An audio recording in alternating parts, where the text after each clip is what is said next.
Méditation du 27 août. Ayez foi, priez et réjouissez-vous. Jusqu'à présent, vous n'avez rien demandé en mon nom. Demandez et vous recevrez, afin que votre joie soit complète. Jean 16, verset 24. Le codex Amelianensis 60 est très spécial. Au folio 72 se trouve une glose, une note dans la marge de document, ce qui le rend vraiment important. Il y a le premier texte écrit en espagnol, le reste est en latin. Quelqu'un, peut-être un moine, a eu l'idée de commenter dans la langue qu'il parlait tous les jours. Quelque chose qui semblait digne d'être écrit. Es-tu curieux de savoir ce qu'il a écrit? Eh bien ceci. Avec l'aide de notre Seigneur, son Excellence le Christ, son Altesse Sauveur, Seigneur qui a mandat avec le Père, avec le Saint-Esprit, au siècle des siècles, que le Dieu Tout-Puissant nous fasse rendre une visite telle que devant sa face nous soyons joyeux. Amen. Quel texte intéressant. Il demande d'abord l'aide du Seigneur pour réaliser ce qui est proposé. La participation de Dieu dans nos vies nous assure non pas tant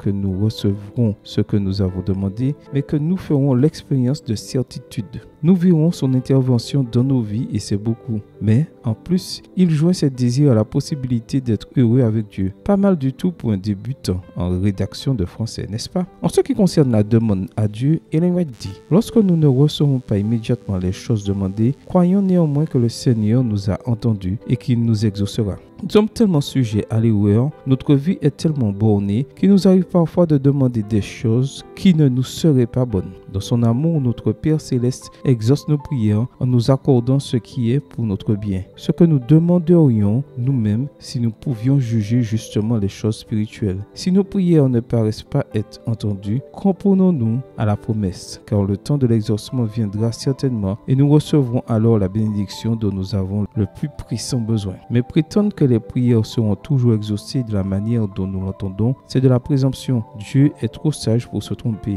et trop bon pour nous refuser ce qui est le meilleur pour nous. Ne craignez donc pas de mettre en lui votre confiance, même quand vous ne voyez pas l'exaucement immédiat de vos prières. Reposez-vous sur cette promesse qui est ferme. Demandez et vous recevrez. Extrait du livre Jésus, chapitre 11, les pages 146 et 147. Il ne reste plus guère de choses à ajouter. Écris cette note sur ton frigo ou ton journal. Aie foi, prie et sois heureux. Amen. Bonne journée à toi et que le Seigneur te bénisse.